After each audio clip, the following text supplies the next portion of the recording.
Les éditions Télème présentent un enregistrement intégral de Aya de Thierry Cadet, lu par Bertrand Nadler. Préface de Fred Musa. Depuis septembre 1996, j'ai la chance de m'installer quotidiennement devant ma table rouge, de régler mon micro, attendant le geste de la main de Fab, mon réalisateur, qui me donne le coup d'envoi pour 1 heure d'émission, pendant laquelle je reçois tous les protagonistes de la scène rap et R&B, parfois aussi appelée urbaine française. J'en ai vu passer des artistes, s'époumonnant au micro, lâchant freestyle et morceaux inédits qui allaient devenir des hits.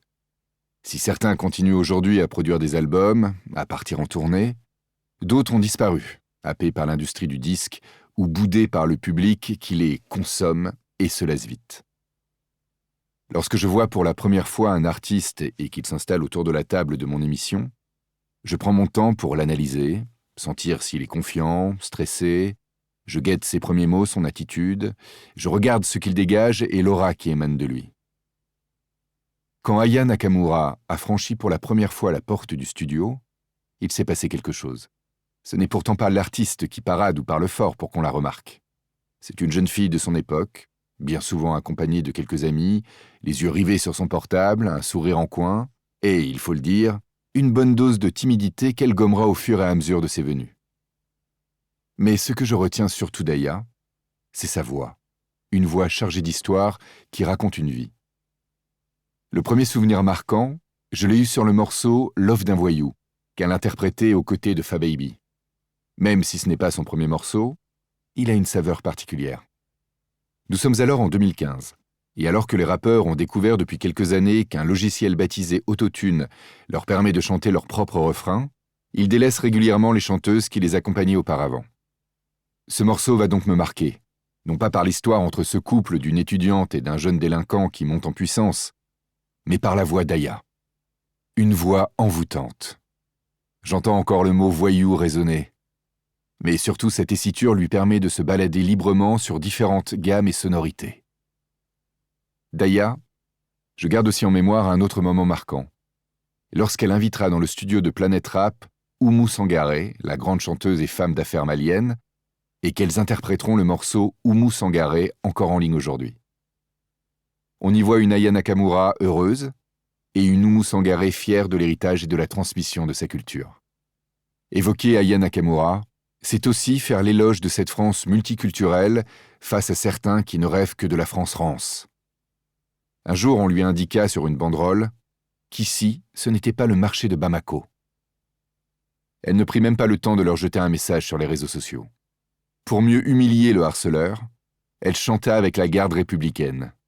Oui, Aya est une chanteuse française, mais elle n'oublie pas sa culture et ce qu'elle a traversé pour en arriver là. En me plongeant dans le livre de Thierry Cadet, je revis l'histoire et l'éclosion d'une grande artiste, une artiste que j'ai eu la chance de voir grandir et s'affirmer en quelques années. Une artiste qui a révolutionné et secoué la langue française. Une grande artiste dont la carrière n'est qu'à ses prémices. Fred Musa. Prélude. Le vendredi 26 juillet 2024 à 19h30, l'événement tant attendu a lieu. La France ouvre la cérémonie d'ouverture des Jeux Olympiques de Paris, baptisée la Scène Olympique. Pour la première fois de l'histoire des Jeux Olympiques d'été, elle n'a pas lieu dans un stade, mais sur un fleuve au cœur de la ville. L'événement se déroule sur l'eau entre le pont d'Austerlitz et le pont d'Iéna. La ville de Paris devient le décor vivant d'un moment d'exception. Les différents tableaux du spectacle mettent en scène les monuments, ponts et établissements culturels qui bordent la Seine. Pas moins de 10 500 athlètes du monde entier sont attendus pour partager la vedette avec une pléiade de stars. Céline Dion, Lady Gaga, Gojira, Juliette Armanet, Sofiane Pamar, Philippe Catherine, Rimka et Aya Nakamura. L'annonce d'une possible performance d'Aya lors de cette cérémonie d'ouverture a été largement critiquée des mois durant. L'interprète de Dja a été la cible de nombreuses moqueries et de propos racistes de la part de la fachosphère. Pour certains, il n'était pas question de voir la franco-malienne représenter la France lors de ces JO. Cette chanteuse ne chante pas français, avait fustigé Marion Maréchal, la nièce de Marine Le Pen, alors membre du parti d'extrême droite Reconquête. À 20h25, Aya Nakamura et ses danseuses entrent en piste sur un tapis doré sous une météo capricieuse. Elles enflamment le pont des Arts sur les notes de la bohème de Charles Aznavour, jouée par la garde républicaine présente juste en face d'elle, à l'autre extrémité du pont. Devant l'Institut de France, siège de l'Académie française, la chanteuse ouvre le 4e chapitre, Égalité. Devenue blonde pour l'occasion, revêtue d'une robe courte asymétrique brodée par la maison Le Marié pour Dior et chaussée de spartiates, elle entonne très vite un extrait de son tube Pouki et poursuit sur Formi formidable du grand Charles. Je ferais mieux d'aller choisir mon vocabulaire pour te plaire dans la langue de Molière.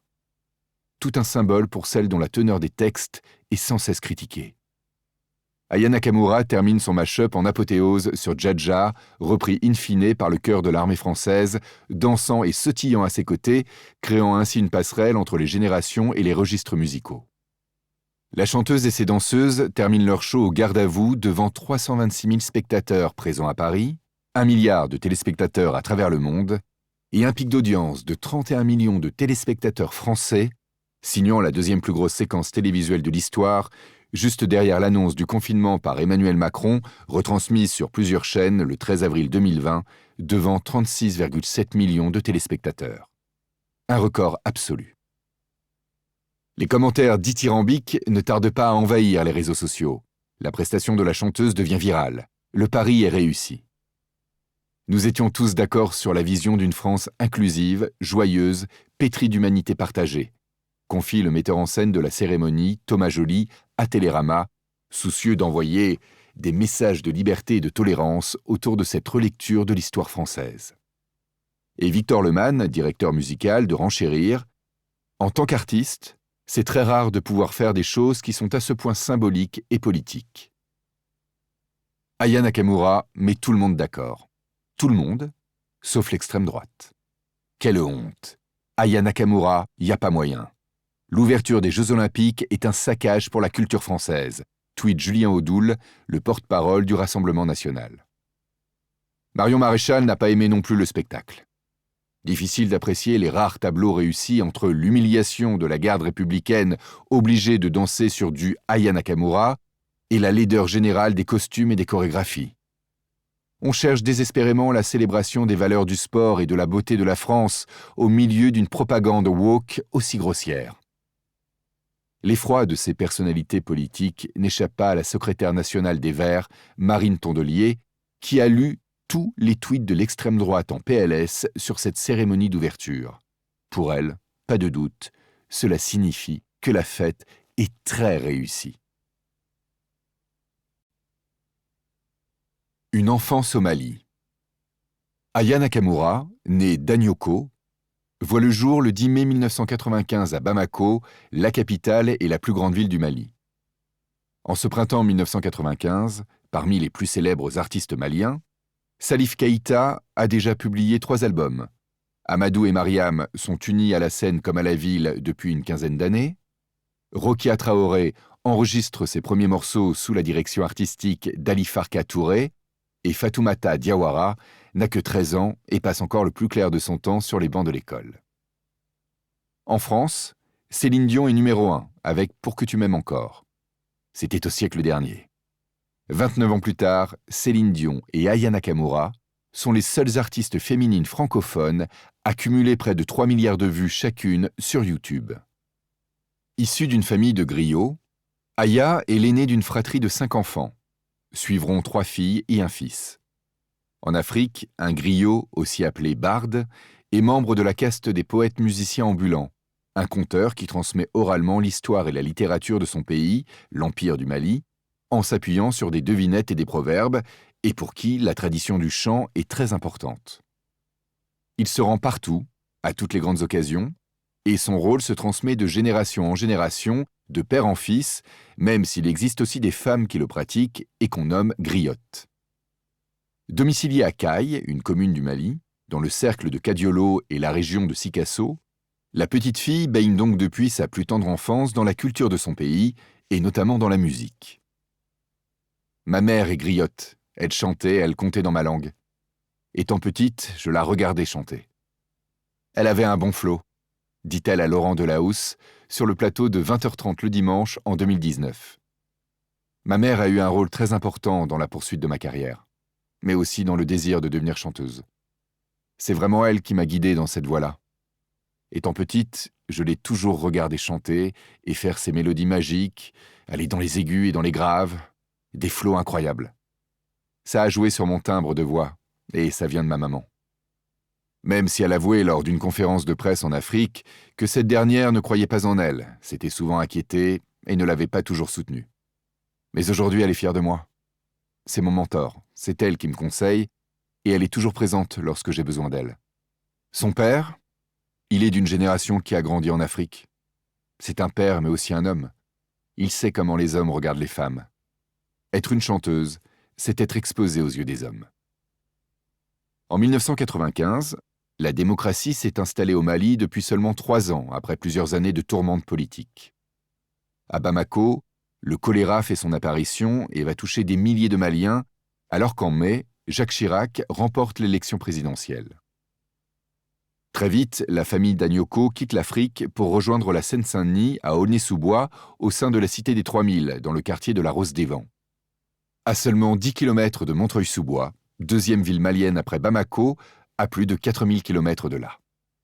Surnommé Bamako-sur-Seine, Montreuil oscille entre mémoire et avenir, immigration et intégration. Un lieu de création à part, méprisé par certains comme étant un terreau de la criminalité. Son père est barman à l'aéroport de Roissy, et sa mère reste au foyer. Aya y est choyée et adorée, même après la naissance de ses cadets. Avec son père, les relations sont plus tendues. Alors qu'elle est en primaire, le corps enseignant s'inquiète et la convoque avec ses parents. On m'a dit que je rêvassais trop, et on m'a demandé si je n'étais pas un peu trop sûr de moi, confie Aya Nakamura à Paris Match. Je ne savais même pas ce que ça voulait dire, dit-elle aujourd'hui dans un sourire. Quand elle a 8 ans, son institutrice explique à ses parents qu'elle chante toute la journée.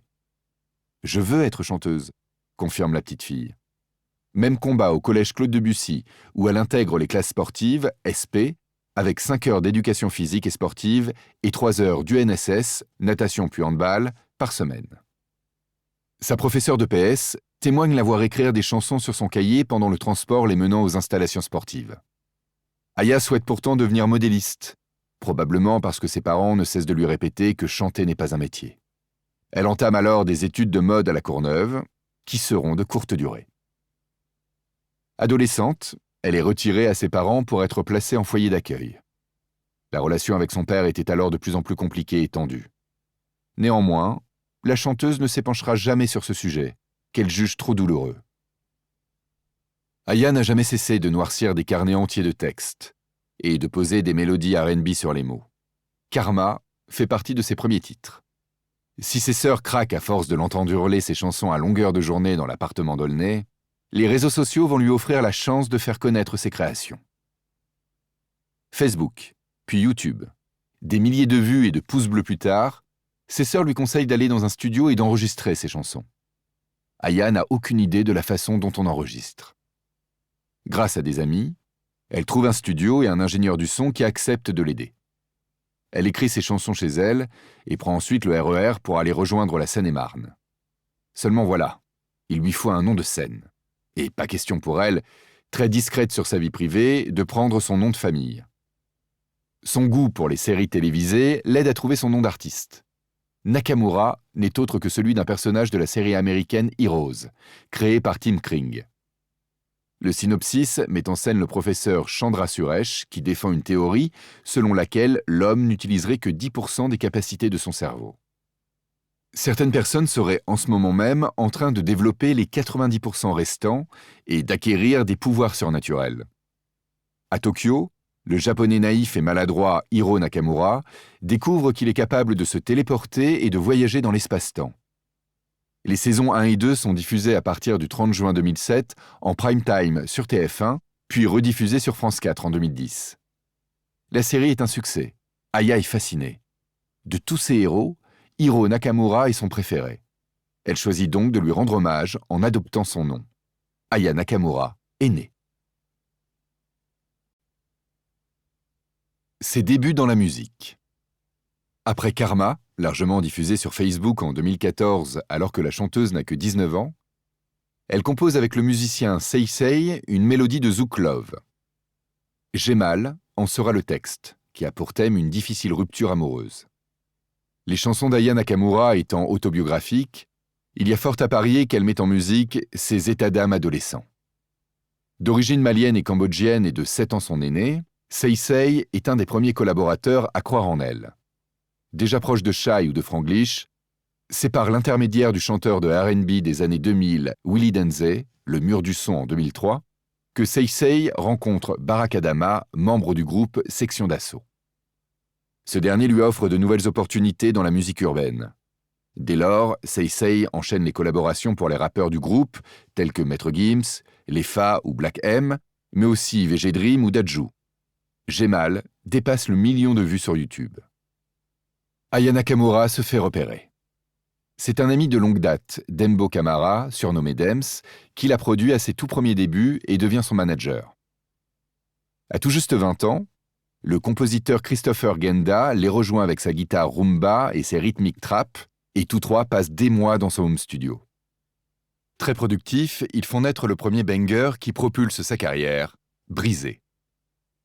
À la fin des années 2010, je faisais beaucoup d'artistes en développement parce qu'il fallait faire sa patte, faire son nom.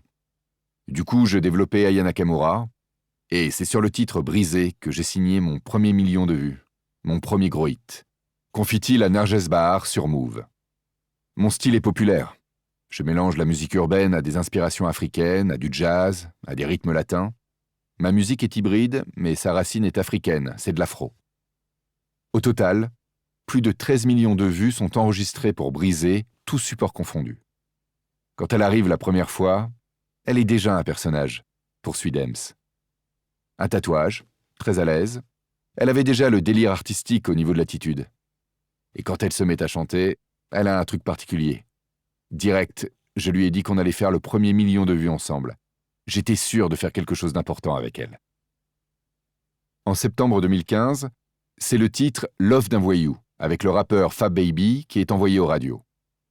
Ce dernier, signé chez Barclay Universal, dévoile son deuxième album « Ange et démon » et choisit ce duo avec Aya Nakamura en qualité de premier extrait.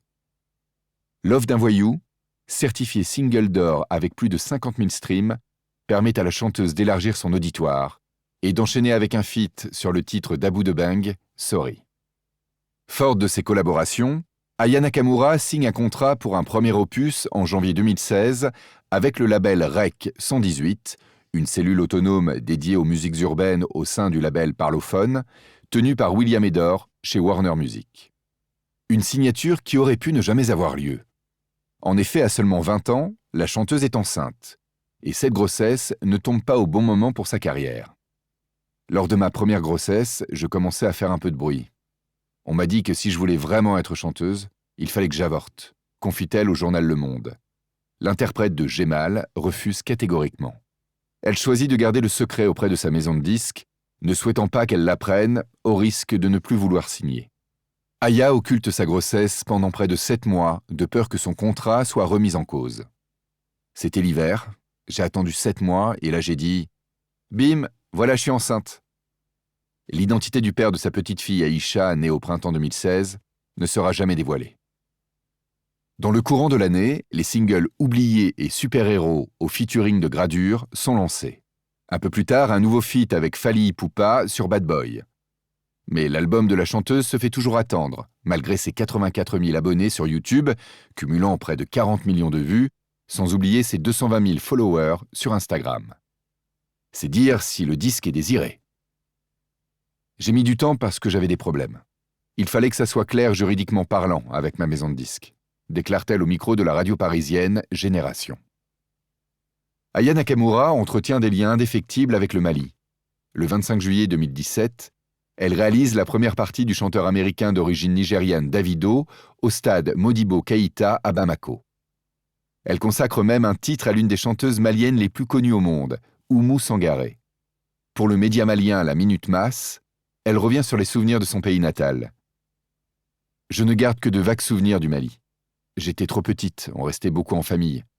Je suis partie, j'étais petite, et là, je reviens y faire un concert. C'est un truc de malade, je suis super contente. Il y aura beaucoup de surprises, je vais les ambiancer. Sa chanson Oumou Sangaré. C'est une grande dame et je voulais lui rendre hommage. C'est un exemple pour les femmes maliennes. On s'est rencontrés il n'y a pas si longtemps que ça, à l'occasion d'un duo live sur ce titre pour l'émission Planète Rap sur Skyrock. Une vidéo est également réalisée, mettant en vedette la chanteuse et compositrice malienne Oumou Sangaré, célèbre sous le surnom de l'oiseau chanteur du Wassoulou, une région située au sud du fleuve Niger, où la musique trouve ses racines dans un chant traditionnel ancestral, souvent accompagné d'une calebasse. À travers sa musique, la diva malienne aborde les réalités de son pays et critique ouvertement les pratiques traditionnelles qui entravent le progrès des femmes, notamment la polygamie, l'excision ou le mariage des enfants. Le 25 août, l'album Journal intime est enfin dans les bacs, avec la participation de Que Black, MHD, Dadju, Gradure, l'artiste, porté quelques semaines en amont par le tube Comportement, qui sera certifié single de diamant avec 50 millions de streams. Aya, elle écrit beaucoup chez elle.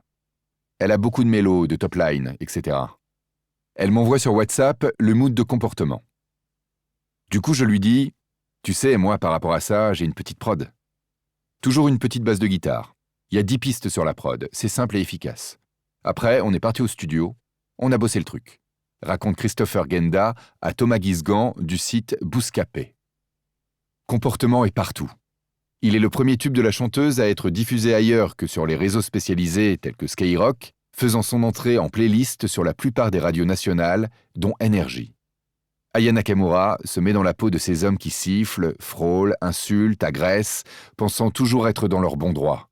Elle martèle les dénégations de la victime, non, non, non, non, non, non, non, non, non, non, et l'insistance de l'agresseur, yeah, yeah, yeah, yeah, yeah, yeah, yeah, yeah, yeah. Un texte qui, en plein #MeToo, ce mouvement social créé par l'afro-américaine Tarana Burke pour aider les femmes victimes de violences sexuelles, fait mouche. Le public de l'artiste étant majoritairement jeune et féminin, il fait de Comportement un tube générationnel. C'est de la musique de boîte africaine parisienne, analyse l'acteur Vincent Cassel dans l'émission Click diffusée sur Canal+. C'est une partie de Paris, les boîtes africaines. L'Afrique fait partie de Paris. Moi, j'ai grandi là-dedans. C'est ma meuf qui m'a fait découvrir la musique d'Aya Nakamura. Ça fait longtemps qu'on n'a pas vu un mouvement musical qui nous appartienne vraiment en France. Le rap, le hip-hop, même le rock'n'roll, ce sont des choses qu'on a empruntées aux États-Unis. Je trouve qu'il y a dans cette musique franco-africaine quelque chose qui vient d'ici. Pour moi, ça représente l'identité de la pop française d'aujourd'hui. Ce qui est aussi de l'avis de William Edor, créateur du label Rec 118, qui a signé Aya Nakamura. Son truc en plus, c'est la musique urbaine avec des sonorités afro. C'est quelque chose que les Américains ne vont jamais faire et donc il y a un intérêt parce qu'il y a une originalité. Estimant que ça rejoint ce que les latinos ont réussi à faire en créant une musique urbaine aux sonorités latino, Aya réussit à se démarquer. C'est là où tu traces ton sillon et où tu marques une vraie spécificité qui te permet de faire la différence par rapport à ce qu'a pu créer le berceau d'origine de la musique urbaine. Un mois après la sortie de son album, Aya Nakamura est invitée à participer à la Nuit du Mali sur la scène de l'Accor Hotel Arena, actuel Accor Arena, organisée par le Wati Boss Dawala. Elle partage la scène avec son idole Oumou Sangaré et d'autres artistes maliens tels que Cheikh Tidiane Seck, Vieux Farka Touré, Salif Keïta, Mori Kanté, Sidiki Diabaté, Baba Nikone, Sekouba Bambino ou encore Mokobé du 113. Ce concert fleuve a pour but de célébrer les 57 ans de l'indépendance du pays. L'ancienne et la nouvelle génération ont répondu présent, le défi est réussi. Des sourires et une belle ambiance dans une salle pleine à craquer. Aya, qui ne parle pas le bambara, la langue la plus parlée au Mali, mais le comprend et électrise le public avec son tube Comportement. Je suis super fier et super content, confie Dawala au site Bouscapé. J'ai eu la chance de travailler avec une équipe à mes côtés pendant 1 an. C'était une belle fête, une belle image de la diversité et de la culture malienne. C'est le rassemblement qu'on voulait faire, montrer que le Mali, ce ne sont pas seulement les problèmes qu'on voit à la télé, que c'est un pays où on peut rire, s'ambiancer. C'était magnifique, le public a apprécié. Comportement se classe 13e du top single, totalisant 40 semaines de présence. Le fameux jour où je compose ce morceau, je faisais un stock de prod, raconte Christopher Genda. Quand j'ouvre un projet sur Logic, je commence par les mélos, piano et guitare, et après je fais les drums. Sur Fruity Loops, je fais l'inverse, parce que sur ce logiciel, la couleur est meilleure. Avec Aya, on a fait un Facebook Live où on tease le morceau comportement. Elle n'a jamais eu autant de retours, autant de vues sur ses réseaux sociaux. Donc on a senti le coup. Analysant avec le recul, à ce moment-là, il se passe quelque chose. Il y a une hype qui se crée. Comportement, drogué, le passé. En quelques mois, Aya Nakamura a su toucher un public varié. Elle participe même à un feat prestigieux sur le titre de NASA « Moi, je vérifie » aux côtés de Dadju. Il n'y a pas de hasard, s'amuse-t-elle à répéter quand elle tente d'expliquer l'engouement que suscitent ces titres. Il y a évidemment du talent, du travail, mais aussi de la chance, un physique et un certain culot. En avril 2018, soit moins d'1 an après le succès de son premier album, certifié disque de platine avec plus de 100 000 streams, la chanteuse de 22 ans dévoile le single qui fera d'elle une star internationale. Le phénomène Dja. À l'aube de la saison estivale, Dja, dont elle signe les paroles sur une instru du collectif Le Side, est parfaitement assortie à ses sonorités évocatrices de l'été. Aya Nakamura y aborde une liaison éphémère avec un homme qui l'a poursuivi sans succès. Dans le clip réalisé par Bastien Sablé, qui dépassera bientôt le milliard de vues sur YouTube, elle part en escapade avec ses amis dans les rues de Barcelone avant de régler ses différends avec lui. Elle s'impose alors comme une figure emblématique du genre, en défiant les stéréotypes et en incarnant une nouvelle forme de girl power. Mais comment est né Dja? Ces beatmakers racontent dans le podcast Into the Track, pour le site Melty, l'origine de ce tube qui va traverser le monde.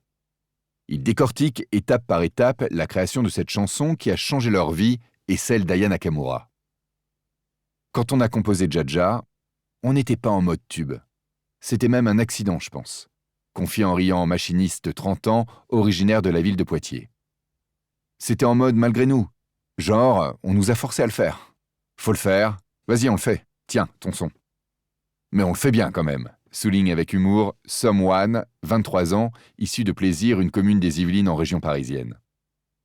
Aloïse Zandry, 32 ans, originaire de Viry-Châtillon dans l'Essonne, se souvient qu'Aya a posé son texte de Dja sur une autre prod. Elle a posé tous les gimmicks, tous les trucs principaux, et en écoutant le son, on a trouvé ça super efficace, mais pas la prod. Ça n'allait pas. Du coup, je me suis mis de côté, et j'ai commencé à jouer des drums. Comme je savais que c'était quelque chose de dansant, je suis parti sur une rythmique simple avec le pied ou le kick. C'était un mouvement droit, comme dans la techno, le reggaeton ou la musique africaine. Ensuite, je crois que bêtement, j'ai mis des claps. Et ensuite, j'ai enchaîné par une simple ligne de percussion. Par la suite, j'ai laissé ça traîner parce que je ne savais pas comment continuer. Pour Someone, lui et ses amis étaient vraiment nouveaux dans ce genre-là. Parce que de base, on faisait tous des sons différents, de la trap à la funk, mais sauf le Aya. Avouant ne pas s'être posé beaucoup de questions. Ça sonnait bien, c'était cool. On a juste fait comme on le sentait. Le lendemain, tous s'y remettent, la tête fraîche. Someone enchaîne avec les accords. J'ai composé, j'ai utilisé un pluck assez tropical, assez vacancier, qui fait penser au soleil. Je n'avais aucune idée de si c'était dans les normes ou pas. Vu qu'on avait l'acapella, on pouvait facilement construire dessus, rajouter des nappes, des couches de synthé. Et puis il y a un pad, qui est une nappe que j'appelle le pad magique, qui arrive au pré-refrain sur « Putain mais tu déconnes, c'est pas comme ça qu'on fait les choses ». C'est planant, en mode cloud, PNL. Après, sur le refrain, il y a juste une basse simple qui s'est ajoutée. Ça va droit au but. Et après la deuxième partie du refrain, il y a la guitare. Et je crois que c'est ça qui tue tout le monde, s'exclame Aloïs. Il y avait un débat. Zumba, pas Zumba? Est-ce que ça fait trop cliché? Trop chaloupé, dansant, avec une guitare qu'on entend déjà dans tous les sons? Un point final est réalisé avec les impacts. Cet effet que les DJ aiment tant, quand les débuts de son sont marqués par un kick ou une batterie, ce qui leur permet de caler le morceau plus facilement avec un autre. Du coup, il y a un impact qui sort de nulle part, en mode on ouvre une porte. Welcome to Nakamura, genre blind test. En fait, quand on écoute maintenant, on sait que c'est une dinguerie qui a matrixé le peuple. Mais à l'époque, on était perdus. On était vraiment en mode flemme. Après, ça nous a complètement dépassés, avoue Aloïse Zandry. Un son comme Dja, ça change énormément la vie d'un beatmaker. Le regard des proches change. Même au sein du game des beatmakers, on commence à être plus respecté. On nous demande de l'aide, des services, des conseils. Nous espérons que vous avez apprécié cet aperçu. Pour continuer à écouter ce livre audio sur Google Play Livres, utilisez le lien dans la description de la vidéo.